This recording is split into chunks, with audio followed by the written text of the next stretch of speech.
بہن اس طرح خوش ہوتی ہے جیسے سچ مچ اس کے بھائی کی شادی ہو رہی ہے۔ یہ ایسی حقیقتیں ہیں کہ کوئی انسان انکار نہیں کر سکتا۔ ہر آدمی اس زندگی سے لازماً گزرتا ہے۔ ایک رخ میں انسان جسمانی وجود کے ساتھ زندگی گزارتا ہے اور دوسرے رخ میں انسان مادی جسم کے بغیر حام میں زندگی گزارتا ہے۔ سوال یہ ہے کہ جب انسان جسمانی وجود میں زندگی گزارتا ہے تو بات سمجھ میں آتی ہے، لیکن وہی انسان جب جسمانی وجود کے بغیر زندگی گزارتا ہے اور زندگی کے تمام تاثرات اس پر مرتب ہوتے ہیں، چاہے پریشانی کے ہوں یا خوشی کے ہوں، تو ہم کیسے یقین نہ کریں کہ انسان کے دو وجود ہیں اور دونوں بیک وقت متحرک اور فعال ہیں۔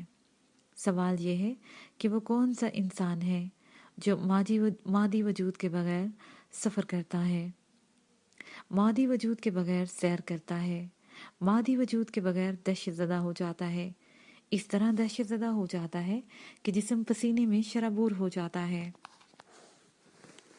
دراصل یہ ایک پردہ ہے جو انسان کو مادی وجود سے قریب کرتا ہے، اور ایک دوسرا پردہ ہے جو انسان کو روحانی وجود سے قریب کرتا ہے۔ قرآن کی زبان میں اسے ظاہری اور باطنی رخ کہتے ہیں۔ انسان کا ایک ظاہری رخ ہے اور انسان کا ایک باطنی رخ ہے۔ حضور صلی اللہ علیہ وآلہ وسلم کی ارشاد کے مطابق نفس کے تزکیے کے بعد آدمی علم و حکمت سیکھ لیتا ہے۔ اب یہ بات ہماری سمجھ میں آ گئی ہے کہ انسان کے دو وجود ہیں، انسان کا ایک باطنی وجود ہے اور انسان کا دوسرا وجود ظاہری ہے۔ ہم مادی وجود میں پیدا ہونے کے بعد 70-80 سال زندگی گزارتے ہیں، لیکن ہمارے باطنی وجود کی کوئی عمر متعین نہیں ہے۔ ہو سکتا ہے ہزاروں سال گزریں، ہو سکتا ہے ہم لاکھوں سال باطنی وجود کے ساتھ زندگی گزاریں۔ میں نے عرض کیا ہے مادی وجود یعنی لباس روحانی وجود کے تابع ہے، جبکہ روحانی وجود مادی جسم کے تابع نہیں ہے۔ جن لوگوں نے اس علم و حکمت کو سمجھ لیا ہے وہ سب ہاتھ اٹھا دیں۔ ماشاءاللہ سارے انٹیلیجنٹ لوگ بیٹھے ہوئے ہیں، الحمدللہ سمجھدار لوگ ہیں۔ آپ سب میرے بچے ہیں، آپ سب میرے دوست ہیں۔ بچے اس لیے کہ یہاں میری عمر کا کوئی نہیں ہے، سب مجھ سے چھوٹے ہیں۔ اساتذہ کی حیثیت سے آپ سب میرے لیے قابل احترام ہیں۔ یاد رکھیے اس وقت تقریر نہیں ہو رہی، کلاس ہو رہی ہے۔ آپ لوگوں کو حق ہے جو دل چاہے سوال کریں۔ عزیز دوستو، ہم اس نتیجے پر پہنچ گئے ہیں کہ جسمانی وجود میڈیم ہے، اس میں ذاتی کوئی حرکت نہیں ہے۔ میں پوچھتا ہوں کہ آدمی پانی پیتا ہے، وہ مر گیا، پانی کیوں نہیں پیتا؟ آدمی کھانا کھاتا ہے، وہ مر گیا، وہ کھانا کیوں نہیں کھاتا؟ پہلوان کشتی لڑتا ہے، پہلوان مر گیا، وہ کشتی کیوں نہیں لڑتا؟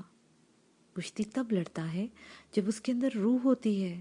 سوال، اصل آدمی کیا ہے؟ جواب، روح ہے۔ اللہ تعالیٰ نے یہ فرمایا کہ روح نے اللہ کو دیکھا ہے؟ اللہ نے روح سے مخاطب ہو کر فرمایا، میں تمہارا رب ہوں۔ روحیں آواز کی طرف متوجہ ہوئیں، روحوں نے آواز سنی۔ جیسے ہی روحوں نے آواز سنی، قوت سماعت متحرک ہوئی، کان بن گئے۔ اللہ تعالیٰ فرماتے ہیں تم میری سماعت سے سنتے ہو۔ روحوں نے اللہ کی آواز سنی، الست بربکم۔ آواز سننے کے بعد روحیں اللہ کی طرف متوجہ ہوئیں تو انہوں نے دیکھا کہ اللہ تعالیٰ موجود ہے۔ جیسے ہی روحوں نے دیکھا کہ اللہ تعالیٰ سامنے موجود ہے، بصارت منتقل ہو گئی۔ اللہ کی آواز آئی، کان بن گئے، پھر اللہ تعالیٰ کا دیدار ہوا، بصارت بن گئی اور روحوں نے اللہ کو دیکھا۔ عرض کیا، جی ہاں، ہم اس بات کا اقرار کرتے ہیں کہ آپ ہمارے رب ہیں۔ میرے دوستو، ہم ازل کے دن اللہ تعالیٰ کی آواز سن کر، اللہ کو دیکھ کر اس کی ربوبیت کا اقرار کر چکے ہیں۔ روح نے اللہ کو دیکھا، روح نے اللہ کی آواز سنی، روح نے اللہ کی ربوبیت کا اقرار کیا۔ نبی کریم صلی اللہ علیہ وآلہ وسلم اور اللہ کے پیغمبر جب نفسوں کا تزکیہ کرتے ہیں تو وہ انسانوں کو ایسی علم و حکمت کی باتیں بتاتے ہیں کہ انسان اگر ان کی طرف متوجہ ہو جائے تو وہ زندگی کا مقصد حاصل کر لیتا ہے۔ ماشاءاللہ۔ ڈین، چیئرمین، فیکلٹی کے معتبر طلباء اور طالبات جمع ہیں۔ بتائیے کون آدمی یہ کہہ سکتا ہے کہ میری روح نے اللہ تعالیٰ کو نہیں دیکھا؟ روح اللہ کی آواز نہ سنتی تو کان نہ ہوتے، اگر روح اللہ کو نہ دیکھتی تو آنکھیں نہ ہوتی، روح اللہ کو نہ دیکھتی تو آپ کے اندر تجسس پیدا نہ ہوتا، تفہیم پیدا نہ ہوتی، اقرار اور انکار کی حس پیدا نہ ہوتی۔ میں اس لیے سنتا ہوں کہ میرے کان اللہ کی آواز سن چکے ہیں، میں اس لیے ساری دنیا کو روشن دیکھتا ہوں کہ میری آنکھ اللہ کو دیکھ چکی ہے۔ میں اقرار اور انکار اس بنیاد پر کرتا ہوں کہ ازل میں اللہ کی ربوبیت کا اقرار کر چکا ہوں۔ تزکیہ نفس سے مراد یہ ہے کہ انسان مفروضہ اور حقیقی حواس سے آگاہی حاصل کرے۔ اس کا طریقہ کار یہ ہے کہ ہم اپنی روح، اپنے نفس سے واقف ہو جائیں۔ روح ہمارے اندر ہے، روح ہمارے اندر ہے، روح ہمارا انر ہے، روح ہماری اصل ہے۔ ہم جب روح کو ڈھونڈیں گے تو کیا کریں گے؟ اپنے اندر جھانکیں گے، اپنے اندر دیکھیں گے، اپنے اندر تلاش کریں گے۔ میرے دوستو، اپنے اندر جھانکنا مراقبہ ہے۔ مراقبہ کو انگریزی میں کنسنٹریشن کہتے ہیں، اردو میں ارتکاز توجہ کہتے ہیں۔ اب ہمارے لیے کیا سلیبس بنا جس کو ہم آسانی سے فالو کر سکیں؟ سب سے پہلے ہمیں رسول اللہ صلی اللہ علیہ وآلہ وسلم کی سیرت طیبہ کو پڑھنا ہوگا، اتنا پڑھنا ہوگا کہ حضور کا اسوہ حسنہ ہمارے اوپر جاری اور ساری ہو جائے اور ہم اسلام میں پورے داخل ہو جائیں۔ اللہ تعالیٰ فرماتے ہیں میرے نبی اپنی طرف سے کوئی بات نہیں کہتے، ہم جو کہتے ہیں وہی کہتے ہیں۔ جب رسول اللہ صلی اللہ علیہ وآلہ وسلم کی سیرت طیبہ پڑھ کر ہم اس کو اپنے اوپر نافذ کر لیں گے تو اس کا نتیجہ یہ ہوگا کہ ہم بھی وہی کریں گے جو اللہ چاہتا ہے۔ یہ کوئی مشکل راستہ نہیں ہے، اس سے زیادہ دنیاوی علوم سیکھنا مشکل ہے۔ میٹرک کرنے میں 35,600 گھنٹے لگتے ہیں۔ آپ روزانہ مراقبہ کریں، 15 منٹ صبح، 15 منٹ شام۔ مراقبے میں اپنی ریالٹی تلاش کریں، اپنی حقیقت تلاش کریں، اپنے نفس کو دیکھیں۔ آپ ضرور نفس سے واقف ہو جائیں گے۔ جو اپنے آپ کو جان لے گا وہ خدا کو پہچان لے گا۔ اللہ تعالیٰ سب کا حامی و ناصر ہو۔ میں اساتذہ اکرام ڈاکٹر ظفر اللہ صاحب، سعید صاحب، وی سی صاحب اور ڈاکٹر نور الدین جامی صاحب اور تمام حاضرین کا شکریہ ادا کرتا ہوں کہ آپ نے مجھے یہاں بلایا اور میری باتیں سنی۔ اللہ تعالیٰ مجھے اور آپ کو عمل کرنے کی توفیق دے۔ یہاں ملتان میں مراقبہ حال قائم ہے اور اس کے نگران جناب کنور طارق عظیمی صاحب ہیں۔ مراقبے کے سلسلے میں مزید معلومات حاصل کرنے کے لیے یا مراقبہ سیکھنے کے لیے سینٹر موجود ہے اور سلسلہ عظیمیہ کے تحت اس وقت ساری دنیا میں 73 سینٹرز کام کر رہے ہیں۔ آپ سے مؤدبانہ التماس ہے کہ آپ دعا کریں کہ اللہ تعالیٰ کی فضل و کرم سے، اللہ کی دی ہوئی توفیق سے ہم نے جو رسول اللہ صلی اللہ علیہ وآلہ وسلم کا روحانی اور تبلیغی مشن شروع کیا ہے، اللہ تعالیٰ اس میں ہمیں کامیابی عطا فرمائے۔ آمین یا رب العالمین۔ آپ حضرات کا بہت بہت شکریہ۔ 30 کروڑ لوح محفوظ۔ اعوذ باللہ من الشیطان الرجیم، بسم اللہ الرحمن الرحیم۔ الحمدللہ رب العالمین وما ارسلناک الا رحمۃ العالمین الا رحمۃ للعالمین۔ یہ لیکچر میلاد النبی صلی اللہ علیہ وآلہ وسلم کے سلسلے میں پیش کیا جا رہا ہے۔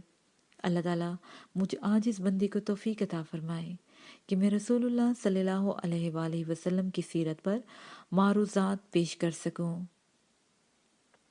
حاضرین مجلس، محترم اساتذہ اکرام، طلباء اور طالبات سے درخواست ہے کہ وہ دعا فرمائیں کہ اللہ تعالیٰ مجھے رسول اللہ صلی اللہ علیہ وآلہ وسلم کی سیرت طیبہ پر کچھ عرض کرنے کی سعادت عطا فرمائے۔ آمین یا رب العالمین۔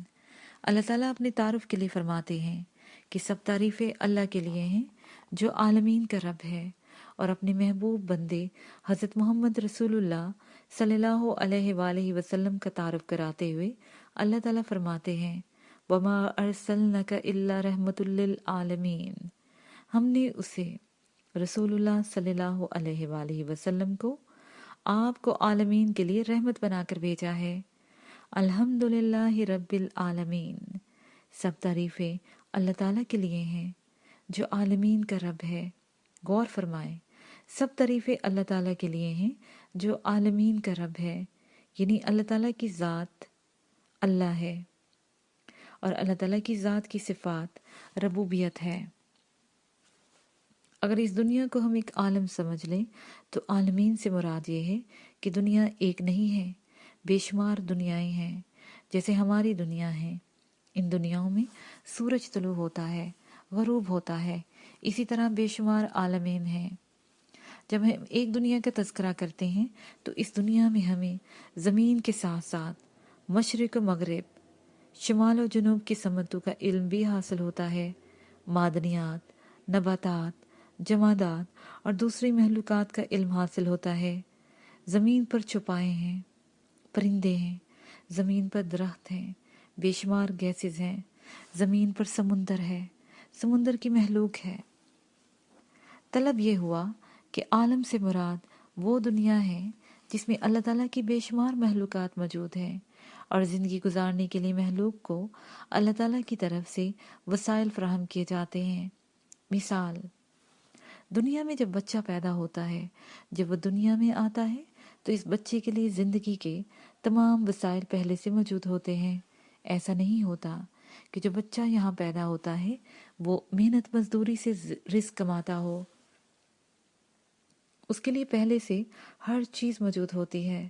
ہم دیکھتے ہیں کہ جب بچہ اس دنیا میں آتا ہے تو پیدا ہونے سے پہلے اللہ تعالیٰ ماں کے سینے کو دودھ سے بھر دیتا ہے، زمین پہلے سے موجود ہے، ہوا، آکسیجن موجود ہے، اور ماں کی خورد و نوش کا سارا سامان بھی پہلے سے موجود ہے۔ اگر ماں کے لیے خورد و نوش کا انتظام موجود نہ ہو تو بچے کو دودھ نہیں ملے گا، کیونکہ ماں کی زندگی کا دار و مدار جن چیزوں پر ہے، اگر وہ چیزیں نہیں ہوں گی تو بچے کو دودھ نہیں ملے گا، بچے کو نشوونما نہیں ہوگی، بچے کی زندگی میں گروتھ نہیں ہوگا۔ عالم کا جب ہم تذکرہ کرتے ہیں تو دراصل عالم میں بے شمار چیزیں اور مخلوق کا تذکرہ کرتے ہیں۔ اس کے ساتھ ہی یہ پارٹ اپنے اختتام کو پہنچا۔